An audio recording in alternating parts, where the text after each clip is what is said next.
নমস্কার বন্ধুরা, তোমরা সবাই কেমন আছো? আশা করছি সবাই খুব ভালো আছো, সুস্থ আছো। আমরাও খুব ভালো আছি, সুস্থ আছি। তো আজকের ভিডিওটা স্টার্ট করছি সকাল থেকে। তো তানভীর খাবার বানাতে চলে এসেছি। আজকে তোমাদেরকে এটাই শেয়ার করবো যে তানভীরকে আমি সকালবেলা যে ব্রেকফাস্টটা খাওয়াই সেটা কতটা হেলদি অ্যান্ড টেস্টি। অনেক বাচ্চারা ওটস খেতে চায় না, আমি কিন্তু ওটসের অনেকগুলো ভিডিও আগেই শেয়ার করেছি, তোমরা চাইলে দেখে আসতে পারো। তো আজকে যে ভিডিওটা শেয়ার করছি দেখো। তো ফার্স্টে কী করলাম, আমি একটু হাফ কলা ছুলে নিলাম। তোমরা বাচ্চাদের চেষ্টা করবে কাঁঠালি কলা খাওয়ানো, তো বাচ্চাদের জন্য কিন্তু খুব উপকার। তো এদিকে আমি ওটসটা একটু সেদ্ধ করে নিয়েছি গরম জলে সামান্য নুন দিয়ে। সেদ্ধ হয়ে যাওয়ার পরে আমি ওটসটা ঢেলে নেবো বাটিতে। আর কলাটা ভালো করে ম্যাশ করে নিয়েছি চামচের সাহায্যে। তো এটা কিন্তু ওয়েট গেইন করতে বাচ্চাদের খুব সাহায্য করে। আর যে বাচ্চারা ওটস খেতে চায় না, এইভাবে খাইয়ে দেখতে পারো, খুবই টেস্টি লাগে। তো এর মধ্যে একটু ফর্মুলা মিল্ক অ্যাড করবো আর সামান্য তাল মিছরির গুঁড়ো দেবো মিষ্টির বদলে। তো এটা খাওয়ালে কিন্তু বাচ্চাদের খুব তাড়াতাড়ি ওয়েট গেইন হবে এবং খুব টেস্টি অ্যান্ড হেলদি। তোমরা খাইয়ে দেখতে পারো বাচ্চাদের। আমি কিন্তু তানভীকে এটা খাওয়াই, মানে আমার মেয়েকে। ও কিন্তু এটা ভালোভাবেই খেয়ে নেয়। আগে ওটস খেতে চাইতো না, দু একবার ওটস আমি অনেক রকমভাবে ট্রাই করে ওকে খাইছি, ও কিন্তু খেয়ে নেয়। তো যাই হোক, তানভীর খাবার রেডি। এবার আমি তানভীরকে ডাকবো। আসলে তানভীরকে রোজ আমার সকালে ডেকে তুলতে হয়, কারণ তানভীর অনেক রাতে ঘুমায়, 12টা-1টা বেজে যায়। ওকে খাইয়ে দিই টাইম মতো, কিন্তু ও ঘুমোতে চায় না। ওই জন্য সকালে যদি ওকে না ডেকে তুলো, কিন্তু পরপর যে খাবারগুলো থাকে টাইম মতো খাওয়াতে পারি না, একটা রুটিনটা চেঞ্জ হয়ে যায়, সেটা বাচ্চাদের জন্য ভালো না। তাই জন্য আমি চেষ্টা করি টাইম মতো খাওয়ানোর। সকালে 8:30 থেকে 9টার মধ্যে আমি ওকে ব্রেকফাস্টটা করিয়ে দিই। তো যাই হোক, তানভীর ব্রেকফাস্ট করানো হয়ে গেছে। তানভীর এবার ওর ঠাকুমির সাথে পাশের বাড়ি দাদার সাথে জানালাদের সাথে খেলছে। আমি ঘরের কাজগুলো করে নিয়েছি। ঘর এখনো অগোছালো হয়ে রয়েছে, মানে বিছানা তোলা হয়ে গেছে। বালিশ টালিশগুলো সব গুছিয়ে নিয়ে আবার তোমাদের কাছে ফিরে আসছি। তো চলো আমি কাজকর্ম সেরে নিই। আর তানভি না এখন ওর ঠাম্মা দাদুর সাথে খেলছে, ওর ঠাম্মা দাদুর কাছে রেখে আমি টুকটুক করে কাজগুলো করে নিই যতক্ষণ না ঘুমায়ও। কিন্তু ঠাম্মা দাদু এখন আর ওকে সামলাতে পারছে না, কারণ তানভি যত বড় হয়েছে খুব দুষ্টুমি হয়ে যাচ্ছে। তো মাঝে মাঝে আমার কাজের ফাঁকে ফাঁকে যখন ও জেগে থাকে, ঠাম্মা দাদুর কাছে থাকে, আমি মাঝে মাঝে কি দেখে আসি।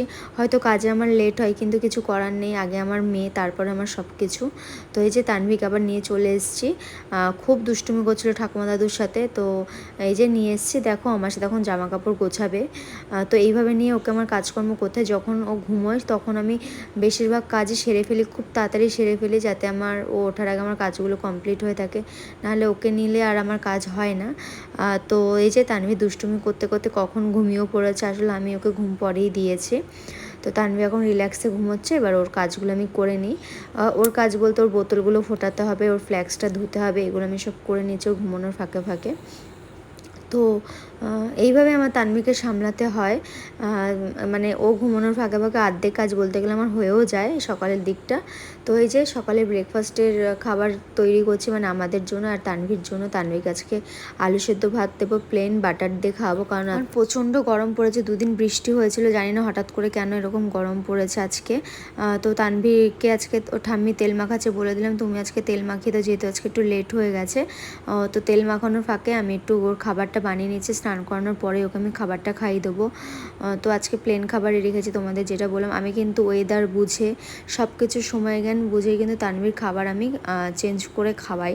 যেমন আজকে প্রচণ্ড গরম পড়েছে বলে খিচুড়িটা দিইনি, ওকে প্লেন আলু সিদ্ধ ভাত দিয়েছি। খিচুড়ি দিইনি কারণ আমরা বড়রাই গরমে খিচুড়ি খেতে পারি না। তো এই জন্য তানভিকে আমি রোজ রোজ খিচুড়ি দিই না। আমি একদিন সেদ্ধ ভাত, একদিন শুধু সবজি সেদ্ধ, এরকমভাবেই কিন্তু আমি তানভিকে খাওয়ানোর চেষ্টা করি। এই যে তানভিকে এখন আমার বাইরে বসে খাওয়াতে হচ্ছে, পাখি ডেকে ডেকে খাওয়াতে হচ্ছে। তো তানভি যেটাতে খুশি থাকে আমি কিন্তু ওকে সেইভাবেই খাওয়ানোর চেষ্টা করি। যেহেতু ওকে আমি খাওয়ানোর সময় কোনো ফোন টোন কিছুই দিই না, আমি পছন্দ করি না। আর ও যে গানটা শুনতে ভালোবাসে, সেই গানটা শুনে ওকে আমি ঘুম পড়াই। তো তানভি ঘুমিয়েও পড়েছে। আর এদিকে বছরের প্রথম আম আনা হয়েছে আমাদের বাড়িতে। তো এই যে শ্বশুর শাশুড়ির জন্য কেটে রেখে দিলাম, ওনারা পরে খাবেন। তো আমরা খেয়ে নিলাম। এই যে তানভি উঠেও গেছে, ও দাদার সাথে খেলছিল। তো তানভি এখন সন্ধ্যাবেলা খাবারটা বানিয়ে নিই। তো ওখানে ও দাদুর সাথে খেলছে, তো খাবারটা বানিয়ে নিই, আবার তোমাদের কাছে ফিরে আসছি। বিকেলে যেরকম আমরা সবাই মানে 3জন একসাথে ঘুমিয়ে পড়ি, সেরকম ঘুম থেকে ওটার খাবারটা বানিয়ে নিচ্ছি। 6:30 বাজে ওকে খাবারটা খাওয়াবো। আজকে ওকে প্লেন কর্নফ্লেক্সের গুঁড়ো খাওয়াবো। তোমরা জানোই যে আমি ওকে অল্টারনেট করে খাবার দিই। তো একদিন কর্নফ্লেক্স দিই, একদিন মানে বিভিন্ন রকম খাবার দিই, কখনো মাখনা, বাদামের যে গুঁড়োটা আছে সেটা দিই।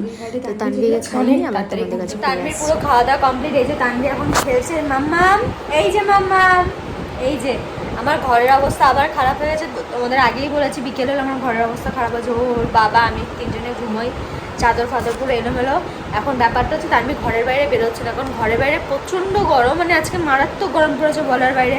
একটু বিকালে বেচারি ঘোরে, ওকে ঘুরতে নিয়ে গেছিলাম আমি, ও ঠাকুমা দাদু একটু ব্যস্ত ছিল, মানে ঠাকুমারও তো শরীরটা ভালো না, তা আমি নিয়ে গেছিলাম আজকে। আমি যাই না, আমি গিয়ে আমি পাগল হয়ে যাচ্ছি। ও ঠাকুমা দাদু বলছিল পূজা বাইরে নিয়ে যাস না, প্রচণ্ড গরম। আমি ভাবলাম না একটু বিকালবেলা ঘোরাবো না, তাই একটুখানি বাড়ির সামনে নিয়েছি, মানে ও ঘেমে একাকার অবস্থা, তাই ঘরের মধ্যেই থাক, যতক্ষণ পারি ওখানে একটু খেলে কাজ করে আমার কাছে। এখন আমি ঘরের কাজগুলো সেরে ফেলি, মানে সন্ধ্যাবেলা যে কাজকর্মগুলো রয়েছে ঘরটা গুছিয়ে নিই, আবার তোমাদের কাছে পরে ফিরে আসছি। তো সন্ধেবেলা টুকিটাকি কাজগুলো সেরে ফেলে যে চা খেতে বসে গেছে আমরা 4 জন, মানে শ্বশুর শাশুড়ি আমি হাজব্যান্ড। তো তানভিকে চেয়ারে বসেছি, কারণ ওখানে থাকলে দুষ্টুমি করতে পারে না, আটকা পড়ে যায়, খুব বিরক্তি হয়, কিন্তু কিছু করার নেই। ও খুব দুষ্টুমি করে, চায়ের কাপে লাথি মারার চেষ্টা করে, হাত দিয়ে ফেলে দেওয়ার চেষ্টা করে। তো যাই হোক, তানভির এই যে ওর বাবাই খাবারগুলো নিয়েছিল যেগুলোকে আমি খাওয়াই, সেগুলো কৌটোতে ভরে নিলাম, আর তানভির ডিনারটা তৈরি করতে চলে গেলাম। তানভীর ঠাকুমা দাদু ওর বাবার কাছে রয়েছে, খেলছে। তো তানভীরকে আমি আজকে রুটি খাওয়াবো ভাবছিলাম, আজকে এত গরম পড়েছে রুটি দেবো না, তো আমি একবার ভাবলাম যে ট্রাই করে দেখি না যে কি হয় রেজাল্টটা। তো তানভীর কোনো প্রবলেম হয়নি রুটি খেয়ে, মানে রুটিটা আমি আগেই তৈরি করে রেখে দিই, 0.5 ঘন্টা আগে গরম জলে ভিজিয়ে রেখে দিই তৈরি করে। 2টো রুটি দিই ছোটো ছোটো, যেহেতু ম্যাশ করে খাই কিছুটা বাদ চড়ে যায় ছাঁকনির সাহায্যে, ওই জন্য 2টো রুটি দিই, যেটা আমি 0.5 ঘন্টা আগে ভিজিয়ে রেখেছি।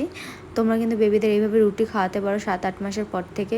রুটি খাওয়ানো বাচ্চাদের জন্য ভালো, তবে ময়দার রুটি না, আটার রুটি।